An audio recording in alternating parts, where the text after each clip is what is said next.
Bonsoir. Tribalisme ou amour pour sa tribu? Pour aborder cette thématique dans cette capsule aujourd'hui, j'aimerais prendre un exemple concret, celui du Cameroun. Le Cameroun est un pays d'Afrique centrale comptant environ 240 ethnies, parmi lesquelles les Bassa, les Bamileke, les Tika, les Ewondo, les Boulou, les Bamoun, les Peuls, et j'en passe. Ces tribus subdivisées en plusieurs groupes. Autrefois, ces peuples vivaient dans l'harmonie parfaite. Pour étayer ce que je dis, revenons un peu à la colonisation. Pendant la lutte d'indépendance, les peuples Bamileke et les peuples Bassa ont fait cause commune pour obtenir notre indépendance dans les années 1960. Pour ceux qui vivent à l'étranger, par exemple, lorsqu'on dit Camerounais, il n'y a pas de différence entre un Boulou, un Bamileke ou un Bamoun et un Bassa. Preuve, il y a des unions qui se font. Mais qu'est-ce qui explique que ces peuples se vouent une haine viscérale aujourd'hui? Qu'est-ce qui explique la montée exponentielle du tribalisme au Cameroun? À qui cela profite?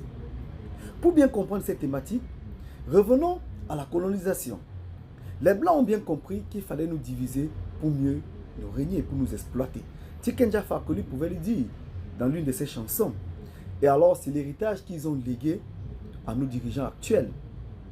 Ces dirigeants donc vaguent sur la fibre tribale que nous avons, l'amour que chacun de nous ressent pour sa tribu, pour nous diviser, sémant ainsi la haine. Qu'est-ce que nous observons aujourd'hui? Pendant que nous nous battons, la classe dirigeante, après 42 ans de pouvoir, n'est pas questionnée sur son bilan. L'ironie de l'histoire, c'est qu'ils cherchent à se représenter pour un nouveau mandat. Cela ne leur pose aucun problème. Ils ne sont pas interrogés sur qu'est-ce qu'ils ont fait durant 42 ans.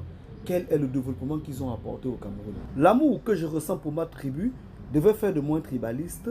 Bien évidemment que non. Mais il y a quelques exceptions près.